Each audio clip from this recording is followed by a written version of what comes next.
अस्सलाम वालेकुम everyone, I hope आप सब खैरियत से होंगे। आज हम डिस्कस करेंगे एक बहुत ही ज़्यादा important novel that is Pride and Prejudice by Jane Austin.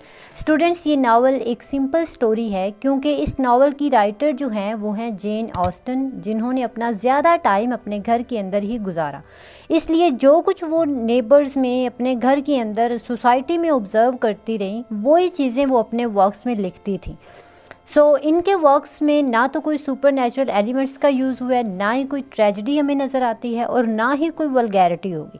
ये एक सिंपल स्टोरी है जिसे हर कोई पढ़ सकता है। स्टूडेंट्स, नावल को स्टार्ट करने से पहले आपको इस नावल की राइटर यानी जेन ऑस्टन के बारे में थोड़ा सा बताती हूँ। स्टूडेंट्स, जेन ऑस्टन 16 दिसंबर 1775 में पैदा हुई थी और 18 जुलाई 1817 में उनकी डेथ हो गई, यानी 41 ईयर्स की एज में उनकी डेथ हुई। इनके फादर एक चर्च के पादरी थे, उनका नाम था जॉर्ज ऑस्टन और mother name was Cassandra Leigh Austen. अगर मैं प्रोनाउंसिएशन गलत कर रही हूँ तो I am so sorry. Students, Jane Austen 8 बहन भाई थे और जेन ऑस्टन जो है ये 7वें नंबर पे थी। उन्होंने तालीम घर के अंदर ही मुकम्मल की। 1811 में उन्होंने पहला नावल पब्लिश करवाया जिसका नाम है सेंस एंड सेंसिबिलिटी। उसके बाद 1813 में प्राइड एंड प्रेजुडिस पब्लिश हुआ, जो कि जेन ऑस्टन का सबसे ज़्यादा इम्पोर्टेंट नावल है और सबसे फेमस नावल भी है। उसके अलावा इन्होंने मैंसीफील्ड पार्क नावल लिखा 1814 के अंदर। 1815 में उन्होंने एमा को पब्लिश करवाया। परसुएशन लिखा 1818 के अंदर। उसके अलावा नॉर्थ एंजर एबे 1818 के अंदर पब्लिश करवाया। स्टूडेंट्स, परसुएशन और नॉर्थ एंजर एबे के बाद जेन ऑस्टन की डेथ हो गई। स्टूडेंट्स, जेन ऑस्टन ने अपने नॉवेल्स में कॉमेडी ऑफ मैनर को यूज़ किया, अपर मिडिल क्लास सोसाइटी को दिखाया। मैरिज एंड रिलेशनशिप इनके नावल के सेंट्रल थीम रहे हैं। तो चलिए अभी हम अपने नावल को स्टार्ट करते हैं। ये कहानी शुरू होती है बेनेट फैमिली से। बेनेट फैमिली इंग्लैंड के एक गांव लॉन्ग बर्न में रहती है। बेनेट फैमिली में टोटल 7 लोग रहते हैं। 5 बहनें, जिनमें Jane Bennet, Elizabeth Bennet, Lydia Bennet, Mary and Catherine शामिल है।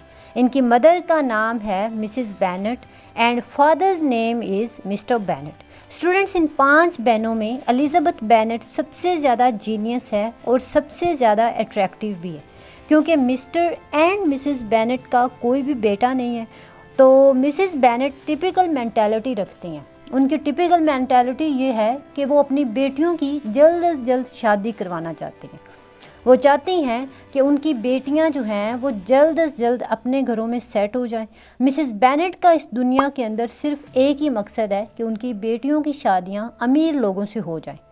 अब क्या होता है कि उनके घर के साथ ही नेदरफील्ड पार्क में एक लड़का रहने आया जिसका नाम है चार्ल्स बिंगले। चार्ल्स बिंगले काफ़ी ज़्यादा रिच है और वो अपनी 2 सिस्टर्स के साथ वहाँ रहने आया। जब मिसेस बेनेट को पता चलता है कि इस फैमिली में जो लड़का आया है चार्ल्स बिंगले वो बैचलर है, तो वो बहुत ज़्यादा एक्साइटेड हो जाती है और मिसेस बेनेट सोचती हैं काश ऐसा हो जाए कि ये खूबसूरत नौजवान उसकी 5 बेटियों में से किसी एक से शादी कर ले। तो स्टूडेंट्स, कुछ ही दिनों में एक बाल यानी एक गैदरिंग होती है जहाँ पर बेनेट फैमिली और चार्ल्स बिंगले की फैमिली इकट्ठे होते हैं। वहाँ पर चार्ल्स बिंगले अपनी अच्छाई से सबको इम्प्रेस करता है, स्पेशली वो जेन बेनेट की तरफ अट्रैक्ट हो जाता है। सबसे बड़ी बात ये कि चार्ल्स बिंगले उस गैदरिंग में अपने दोस्त को भी साथ लेके आता है जिसका नाम है मिस्टर डॉर्सी। मिस्टर डॉर्सी भी बहुत ही टॉल और हैंडसम और रिच बॉय है। उसके पास काफ़ी ज़्यादा पैसा होता है, एक रईस आदमी है, गुड लुकिंग भी होता है। लेकिन स्टूडेंट्स, इस इंसान के अंदर काफ़ी ज़्यादा गुरूर होता है। जब चार्ल्स बिंगले डॉर्सी को कहता है कि वो एलिजाबेथ बेनेट के साथ टाइम स्पेंड करे, उसके साथ डांस करे, तो वो ये कह के उसको इग्नोर करता है कि वो इतनी भी अच्छी नहीं है, अगर अच्छी भी है तो इतनी नहीं है कि वो मुझे टेम्प्ट कर सके। उसकी ये बात एलिजाबेथ सुन लेती है और वो डार्सी से नफ़रत करने लगती है। एलिजाबेथ के दिल में डार्सी के लिए प्रेजुडिस आ जाता है। दूसरी तरफ बिंगले और जेन बेनेट एक दूसरे को पसंद करने लगते हैं। लेकिन स्टूडेंट्स, डॉर्सी को भी एलिजाबेथ की खुददारी बहुत ज़्यादा इम्प्रेस करती है और वो भी एलिजाबेथ को पसंद करने लगता है। लेकिन अपने प्राइड और कॉन्शियसनेस की वजह से वो ये मानने से इनकार करता है कि वो एलिजाबेथ को पसंद करता है। फिर एलिजाबेथ की मुलाकात एक चार्मिंग आर्मी ऑफिसर से होती है जिसका नाम है जॉर्ज विकहम, जो एलिजाबेथ को बताता है कि डार्सी ने उसके साथ काफ़ी नाइंसाफ़ी की है, उसके साथ काफ़ी गलत किया है और उसकी प्रॉपर्टी हथिया ली है। उसे विरासत से महरूम कर दिया है। जॉर्ज विक्रम की बात सुनकर एलिजाबेथ का माइंड डार्सी के बारे में और ज़्यादा नेगेटिव हो जाता है। डार्सी और एलिजाबेथ का रिलेशन जेन और बिंगले की तरह स्मूथ नहीं होता, बल्कि इनका रिलेशनशिप काफ़ी ज़्यादा कॉम्प्लिकेटेड होता है। क्योंकि डार्सी एरोगेंट होता है, वो एलिजाबेथ को चाहता है लेकिन वो कंफ्यूज होता है अपने स्टेटस की वजह से। दूसरी तरफ एलिजाबेथ जो है वो डार्सी को पसंद नहीं करती। एलिजाबेथ जॉर्ज विक्रम से अट्रैक्ट हो जाती है और अब जेन बेनेट को एक लेटर मिलता है और वो लेटर चार्ल्स बिंगले की बहन लिखती है। उस लेटर के अंदर वो लिखती है कि हम इस घर को छोड़कर हमेशा के लिए जा रहे हैं और लंदन में ही रहेंगे। और वो लिखती है कि चार्ल्स बिंगले डार्सी की सिस्टर से शादी करेगा, वो तुमसे शादी नहीं करेगा। ये खबर सुनते ही जेन बहुत ज़्यादा हर्ट होती है, क्योंकि वो चार्ल्स के साथ बहुत सारे सपने देख चुकी होती है। जब एलिजाबेथ को ये बात समझ आती है, उसको ये बात पता चलती है, तो वो बहुत ज़्यादा परेशान हो जाती है। अपनी बहन का रिश्ता ख़त्म होने की वजह से वो काफ़ी हर्ट होती है। लेकिन दूसरी तरफ डार्सी और एलिजाबेथ का चक्कर भी चल रहा होता है। स्लोली डार्सी एलिजाबेथ को और भी पसंद करने लगता है। अब वो लोग एक और गैदरिंग में इकट्ठे होते हैं। डार्सी ये डिसाइड करता है कि अब तो वो एलिजाबेथ को हर हाल में प्रपोज़ करेगा, क्योंकि पहले वो कंफ्यूज होता है अपने सोशल स्टेटस की वजह से।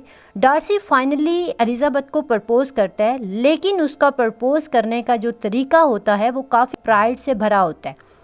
वो उसे महसूस करवाना चाहता है कि वो उससे फाइनेंशियली सोशली ऊपर है, लिहाजा वो फिर भी उसके साथ शादी कर रहा है और उससे शादी करके वो उसके ऊपर कोई एहसान कर रहा है।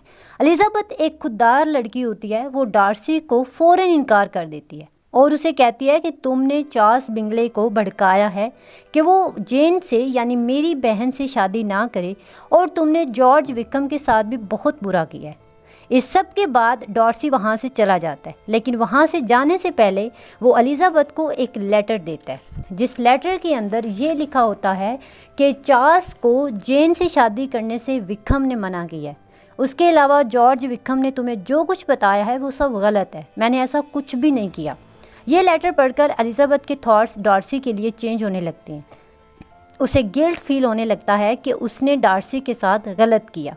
इसके बाद डार्सी लंदन चला जाता है और एलिजाबेथ अपने घर वापस आ जाती है और घर जाके अपनी बड़ी बहन जेन बेनेट को सारी बात बताती है। दोनों बहुत हैरान होते हैं। वो सोचते हैं कि जॉर्ज विक्रम देखने में तो काफ़ी ज़्यादा शरीफ इंसान लगता है, लेकिन उसका असल में वो कितना मक्कार है, कितना डबल फेस्ड है। अब कहानी में दो नए कैरेक्टर्स एंटर होते हैं, मिसेस एंड मिस्टर गार्डिनर। ये दोनों एलिजाबेथ के अंकल और आंट होते हैं और उसे घुमाने के लिए नॉर्थ लेके जाते हैं। इन दोनों का नेचर भी बहुत काइंड होता है। एलिजाबेथ इनके साथ घूमने चली जाती है। वहाँ पर एक घर होता है पेम्बरले, जो बहुत ही शानदार और आलीशान होता है। जितने भी टूरिस्ट नॉर्थ में जाते हैं वो उस घर को देखने के लिए लाजमी वहाँ पर जाते हैं, लेकिन ये घर असल में डार्सी का होता है। जब एलिजाबेथ और उसके अंकल और आंट डार्सी के घर जाते हैं तो वो डार्सी से मिलते हैं। डार्सी इस बार बहुत काइंड नेचर रखता है, बहुत अच्छे से मिलता है। अब एलिजाबेथ को एक लेटर मिलता है जिसमें लिखा होता है कि एलिजाबेथ की छोटी बहन लिडिया घर से भाग चुकी है, और वो भागी किसके साथ है, वो जॉर्ज विक्रम के साथ भागी है और उसने जॉर्ज विक्रम से शादी कर ली है। एलिजाबेथ घर जाने से पहले सारी बात डार्सी को बताती है। स्टूडेंट्स, अब एलिजाबेथ का पूरा ख़ानदान लिडिया को ढूंढने में लगा है। लिडिया नहीं मिलती, लेकिन कुछ दिनों बाद मिस्टर गार्डिनर को लिडिया मिल जाती है। लिडिया विक्रम के साथ लंदन में रह रही होती है। अब मिस्टर गार्डिनर ये बात पूरी फैमिली को एक लेटर के थ्रू बताते हैं कि इन दोनों ने अभी शादी नहीं की, और विक्रम ये शर्त रखता है कि उसे हर साल एक फ़िक्स्ड अमाउंट सेंड की जाए, तभी वो लिडिया से शादी करेगा। मिस्टर गार्डिनर बताते हैं कि अब सब ठीक हो चुका है और इन दोनों ने शादी भी कर ली है। अब सबको ये लगता है कि विक्रम को पैसे मिस्टर गार्डिनर ने दिए हैं, लेकिन बाद में मिसेस गार्डिनर बताती हैं कि ये प्रॉब्लम भी डार्सी ने सॉल्व किया है। ये खबर सुनकर एलिजाबेथ डार्सी से बेपनाह प्यार करने लगती है, क्योंकि उसे महसूस हुआ है कि डार्सी दिल का बहुत अच्छा इंसान है। अब कहानी का एंड होता है और चार्ल्स जेन को प्रपोज़ कर देता है और जेन उसका प्रपोज़ल एक्सेप्ट कर लेती है। उसके अलावा फ़ौरन डार्सी और एलिजाबेथ भी एक दूसरे से शादी कर लेते हैं। यहाँ पे हमारी कहानी एंड होती है। आई होप आपने लेक्चर एंजॉय किया होगा। वीडियो अच्छी लगी हो तो वीडियो को लाइक कर दो, शेयर कर दो फ्रेंड्स के साथ, चैनल को सब्सक्राइब कर लो। अल्लाह हाफिज़।